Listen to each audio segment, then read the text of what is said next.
What's up, y'all? You know what time it is? It's about to be that time.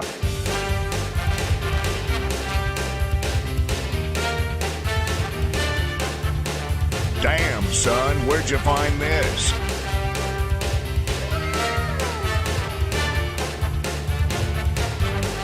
Oh, shit! A rat!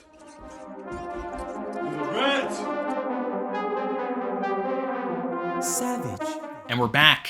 One Piece 1091 is out, and you just need to take one look at the color spread to see that the Straw Hats are eating just as well as every single One Piece fan around the world globally is eating this particular week. And while I cannot talk about certain topics, as I've mentioned, because I am a member of the Writers Guild of America, I am a member of the Screen Actors Guild.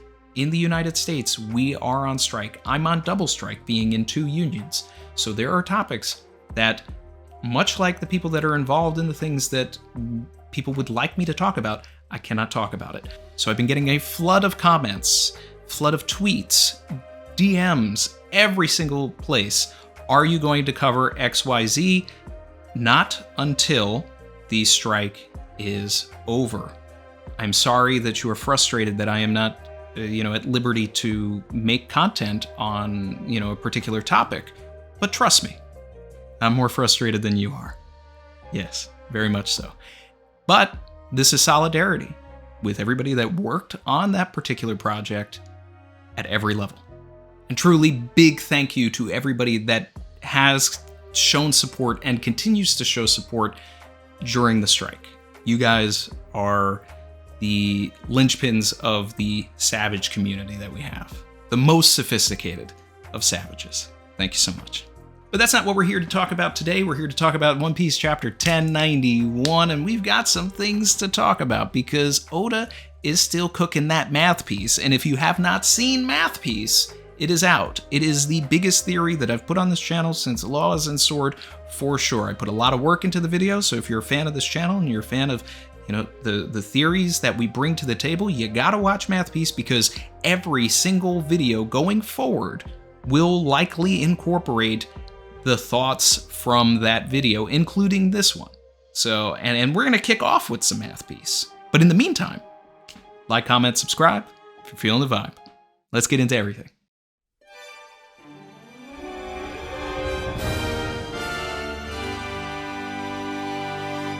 In chapter 498, during the archipelago, Shaki is in a ripoff bar talking to the Straw Hats, and when they're asking about Rayleigh, she tells them that they don't need to worry about him because he is 100 times stronger than they are. They were handedly defeated by Kizaru and rescued by Rayleigh in chapter 511. Now, this was issue 39 back in 2008. 15 years later, in issue 39 of 2023, Luffy tells Kizaru that he is 100 times stronger than him and pulls an inversion of the Rayleigh kick. Rayleigh came in from the right side, Luffy came in from the left. Both are kicks against Kizaru, and they are 15 years apart. Luffy telling Kizaru that he's 100 times stronger than him now is basically telling us that after being trained by Rayleigh for 2 years, he does not need to be rescued in this particular situation. He can hold his own against Kizaru. My absolute favorite part of the chapter is Sanji being a complete pre-time skip menace and immediately putting Kaku in a bubble the moment he sees Lucci act out. It's just like, oh wait, if he's doing something, I'm gonna make sure you don't.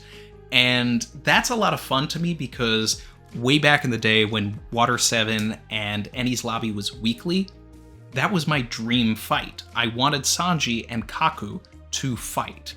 And Kaku had been doing a lot of kick feats throughout the arc before in chapter 400 he just randomly had swords now and then became Zoro's opponent. Which of course, if we had seen Kaku with swords prior to that, we would have been like, okay, that's obviously going to be Zoro's opponent now, right?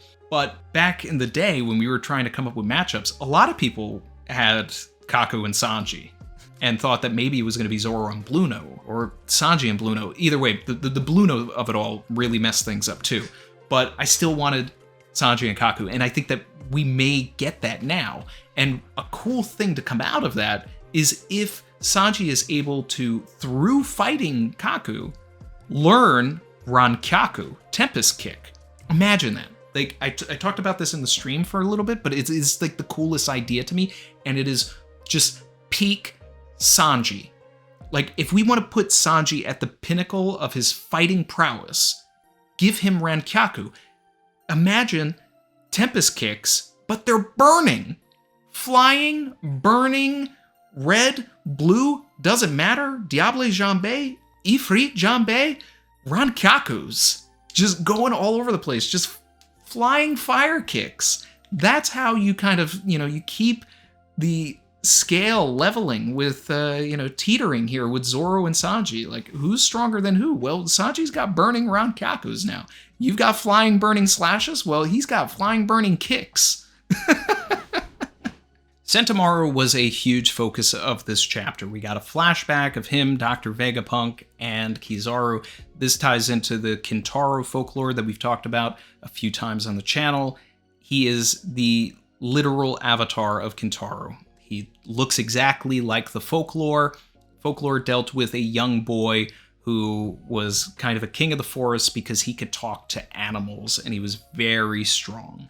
Here we have Sentomaru, who, while he cannot talk to animals directly, he has an authority chip to control the Seraphim, all of which are named after animals.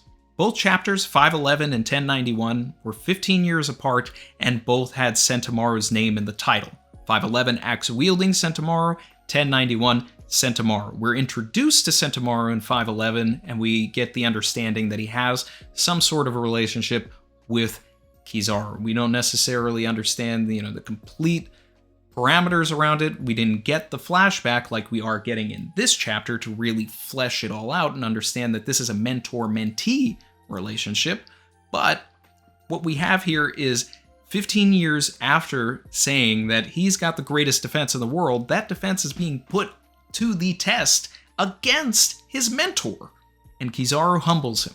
Granted, Sentomaru puts up a better fight against Kizaru here than he ever did against Lucci, many chapters back. And speaking of Lucci, thank you, Oda. Thank you for not redeeming this character. A lot of people thought that Lucci was maybe going to really be a good guy now, that this was going to be like an Impel Down level redemption for him. And I had been saying I do not need Lucci to be redeemed. I need certain characters to just stay evil, like Akainu, like Spandam, like Lucci.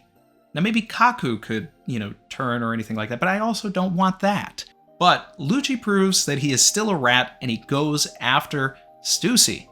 Takes her out, which is great because Stussy's devil fruit is so broken that taking her out is really the best course of action here, because she could just go around and put everybody to sleep, and there's no tension there. It's like when Oda said years ago, I don't know what to do with Robin because she can just break everybody's neck in 2 seconds, so that's why I don't really have her fight a lot, because it doesn't make sense. She would just win every battle. Then he created Haki and made things a little bit more complicated than that. He said this a long time ago, but I digress. It's kind of the same situation here with Stussy. She's too strong. Zoro steps in and starts a battle with Lucci. Now, getting into math piece here, there's no real direct correlation, but we are on the precipice of something, which means that Oda is probably leading up to this. We are just a chapter or two away from issue 42, which was the issue in which Luffy defeated Lucci completely in Enies Lobby. So whatever chapter lines up with issue 42 is probably when Lucci is going to go down for good in the post-time skip, or at least for this part of the story. Zoro will defeat Lucci on the anniversary of Luffy defeating Lucci. That would line up with everything that we're getting. And defeating Lucci relatively quickly will free Zoro up to play a big role in defending the crew from the Mark IIIs, which should line up with the anniversary of him taking out all of the bounty hunters at Whiskey Peak. So if we get some massive feat of Zoro taking down a bunch of these things, it could be on the precipice of that anniversary. Now, if Saturn gets involved in everything, I could also see a switcheroo where Zoro switches with Luffy, Luffy takes Saturn, and Zoro moves over to Kizaru. Zoro's got a bone to pick with Kizaru anyway, because he was the first target that Kizaru went after back in the archipelago. And if we're keeping the archipelago through line, the next chapter would be 512. That would be the anniversary chapter.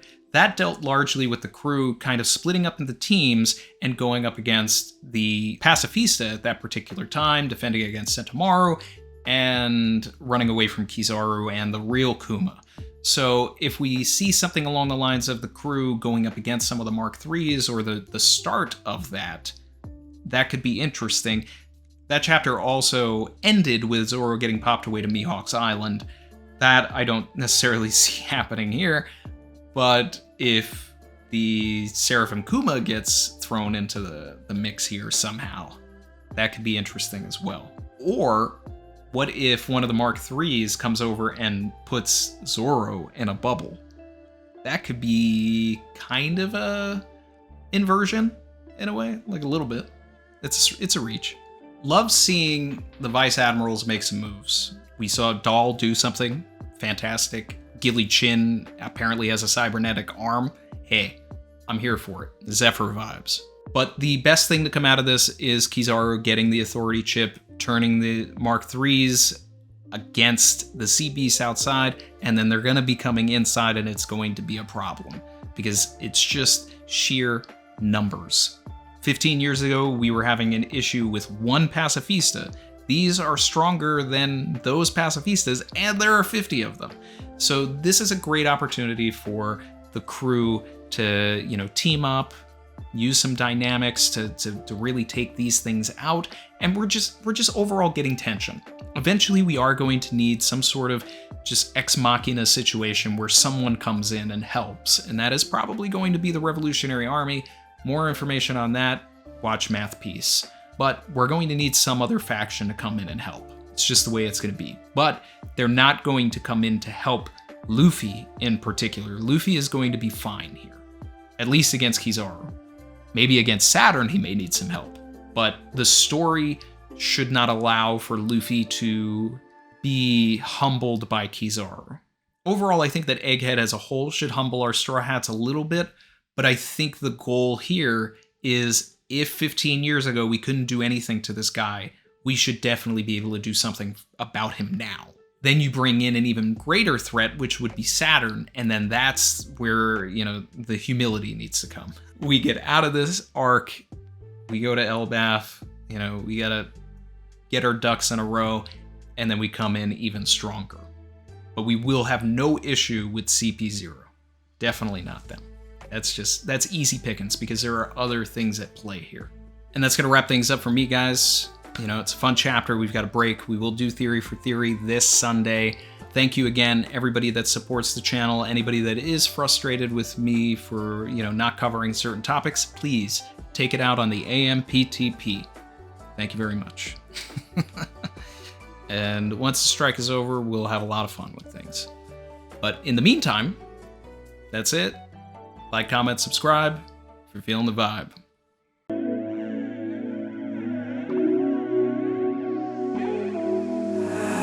I've been swimming deep, deep. Savage.